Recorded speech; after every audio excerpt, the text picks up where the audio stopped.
1965 by a scientist named Robert Hooke. He observed some honeycomb-like structure under a microscope and named them as cells. Now I want to tell you the comparison between plant cell and animal cell. In plant cell, the cell wall is present, which is absent in the animal cell. In plant cell, the plasmid are present, which is absent in the animal cell. Now I want to tell you some main functions of organelles, like nucleus, which is also known as the powerhouse of the cell, has it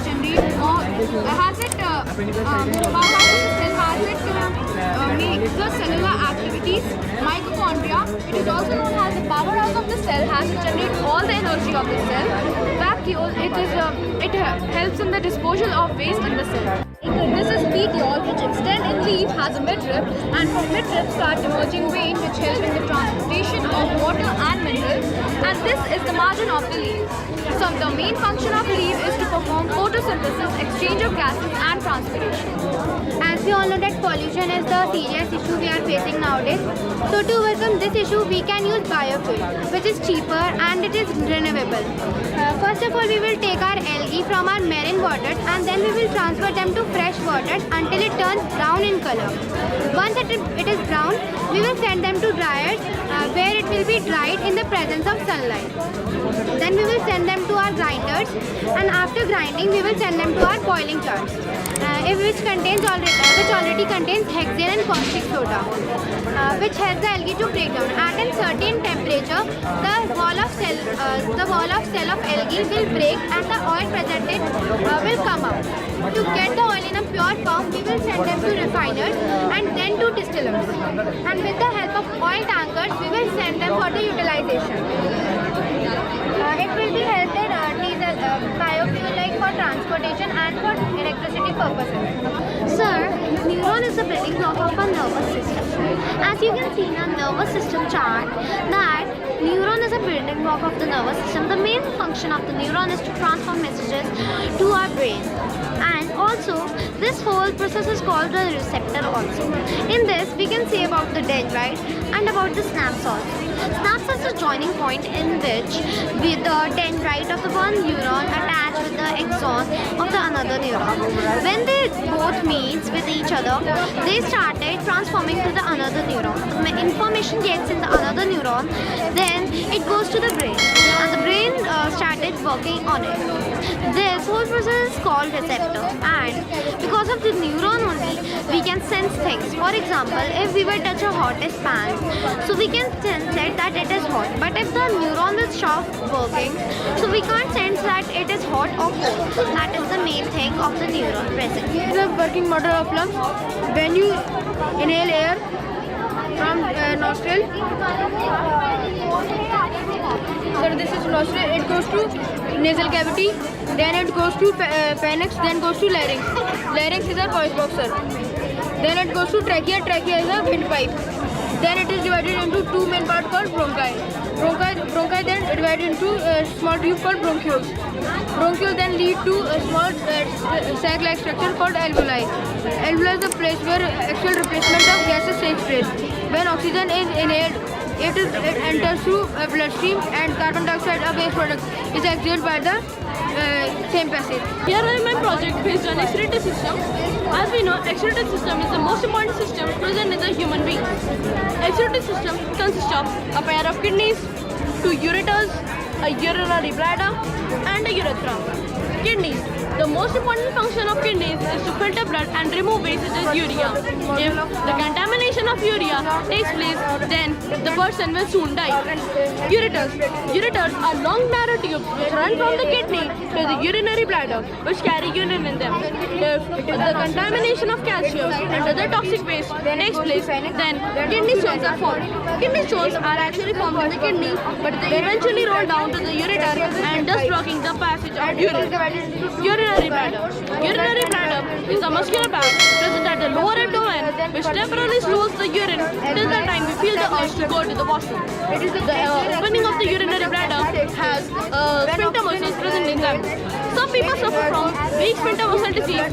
In this disease, the person is not able to hold the urine, and as soon as the urine forms, it passes urethra. Urethra is the organ through which the urine is expelled out of the body. Thank you, sir. Here I have penned down some facts related to our project, like our kidneys pump more than 50 gallons of blood per day. Kidneys regulate sodium levels in our body. Kidneys have the highest flow of blood as compared to heart and brain. Each kidney is composed of around 1 million nephrons, which is the filtering unit of kidney. This model is about sugar level.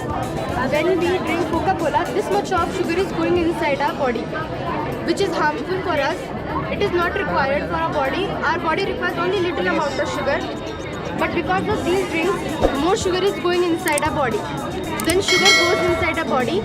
First, it turns into galactose, then it turns into glucose. We should drink water as much as we can because water requires no sugar. We should not drink energy drink because energy drinks are made for players, for cricketers. Because they more glucose, our body doesn't require glucose.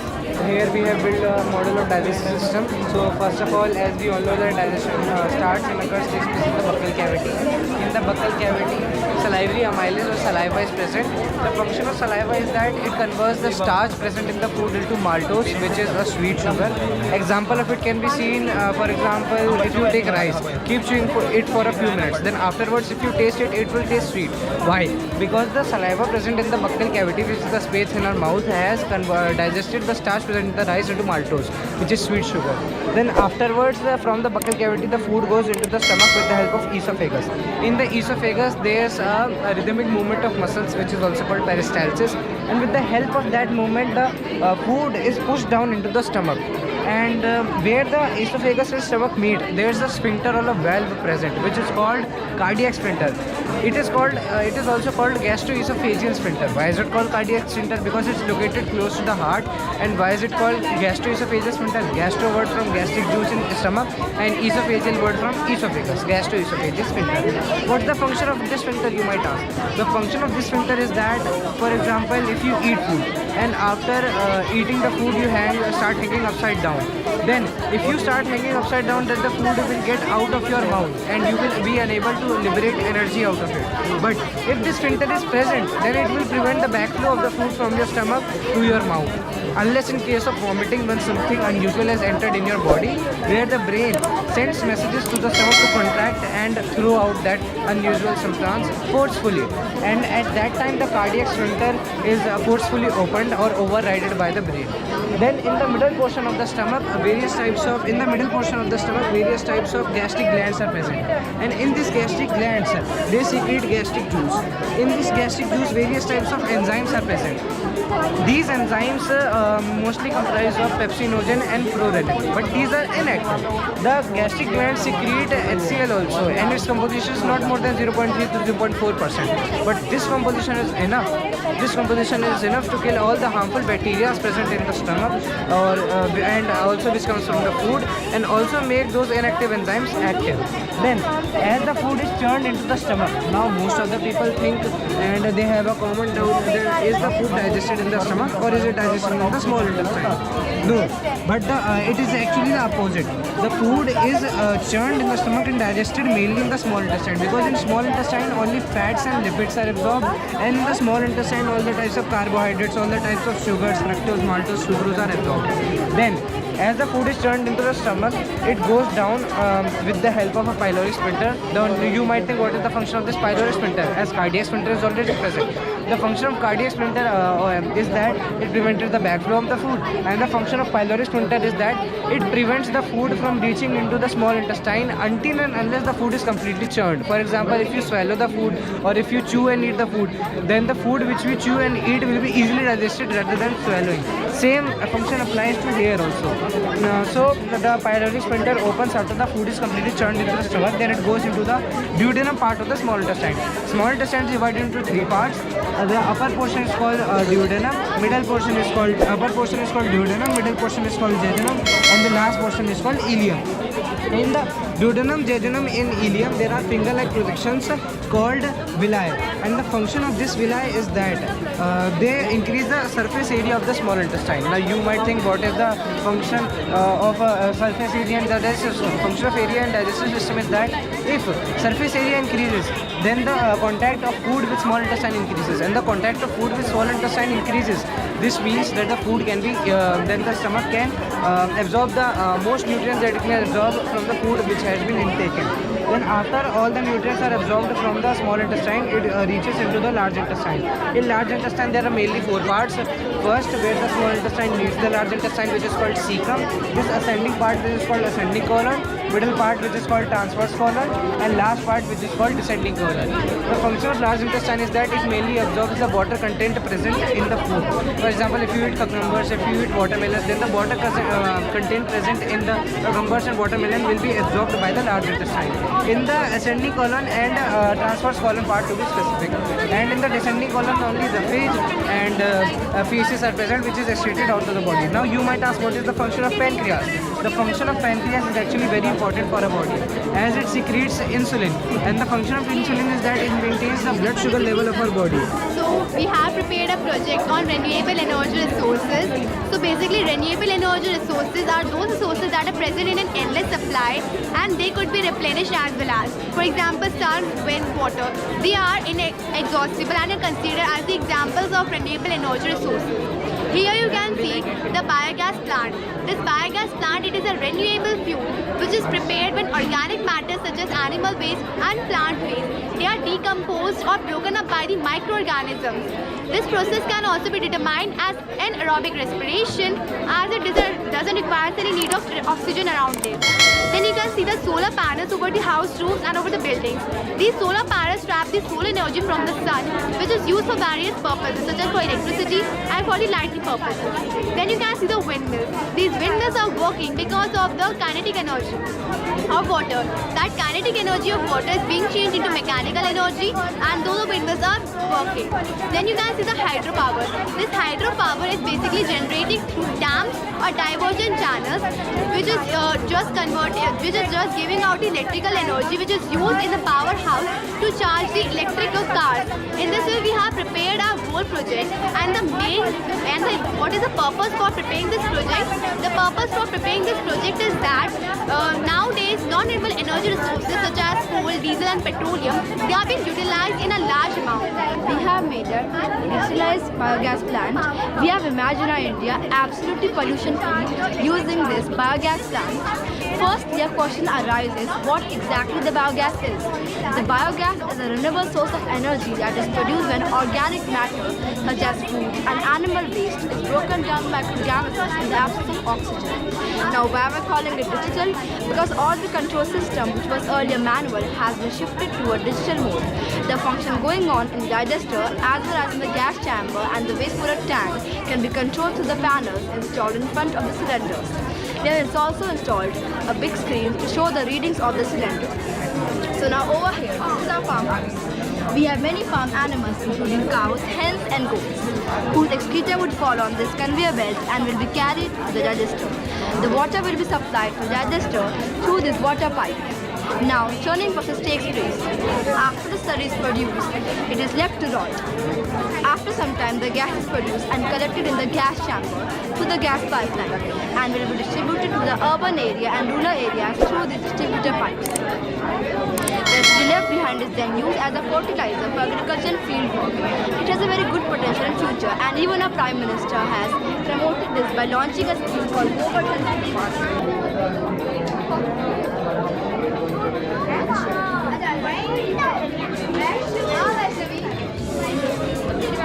So this is a model based on essential vitamins which are required for an individual. We have made this model to enhance the knowledge about the need for vitamins, because nowadays we have seen many children, especially students, eating junk food a lot, and in early years they may suffer from various deficiency diseases. Now let's take a look from here. B1. Now you must be wondering, what is the function of B1? So B1 is basically essential for the proper growth of your nervous system and for regulating various metabolic activities. Now, some of its sources are rice, pulses, meat, peas, and cereals. And if we would not include this in our daily diet, then we may suffer from various diseases like beriberi, in which inflammation of nerves occurs and muscular weakness occurs. This is a model based on genetic engineering. Genetic engineering is a new technology in which we change the DNA composition. This is the structure of a DNA. It includes sugar and phosphate. These are the nitrogenous bases over here. This is also a structure of a DNA. It is a double helical structure. Genetic engineering involves formation of recombinant DNA. This is the following steps are the following. For example, we have taken insulin production. So we have taken a mammal whose DNA consists of insulin gene. This is the insulin gene which is isolated, and this is in type of a bacteria, Escherichia coli. We have isolated its plasmid, and then we have combined these together using DNA ligase enzyme. This is a recombinant DNA form. This will be transferred to the host, and now host is able to form insulin. This insulin is then taken out. It will undergo various purification and quality testings, and then it will be distributed for diabetes treatment. The recombinant DNA technology is also used for gene therapy, in agriculture fields also. Good morning, sir. Sir, this is model based on bioprinting. We all know that every year millions of people die as they do not get suitable donor organs. So scientists have designed this bioprinter. So what happens is we take samples from the patient body and all the cellular details are displayed on the computer. Now we allow the cells to divide in tissue culture chamber with all necessary substrates like proteins, vitamins provided by the substrate provider. Now the cells are mixed with this bioprinter to form bioink. The computer then gives command for printing an organ. The printed organ is then kept under UV radiation so that cells are set nicely. Like this, we can overcome the shortage of donor organs and can save more lives. This is the water wheel. It works when the kinetic energy of the moving water is converted into mechanical energy by the wheel, and the mechanical energy is further converted into electrical energy by the generator. The generator causes the bulb to go. This is only a small representation of the hydroelectric water wheel. In dams, it is much more bigger and a lot more complex. This is the model of a hydroelectric dam. As we all know, hydroelectric dam converts water's energy into electricity. So here's the procedure how it's being done. There's a tank over here or a reservoir where the water is stored. When the shutters of the dam open, the water comes out at a very high speed. Simultaneously, the potential energy of water is converted into kinetic energy. Due to this kinetic energy or the speed of water, the turbine starts moving at a very high speed. Due to the motion of this turbine, one energy is being released, which is converted by the AC generators into the electricity.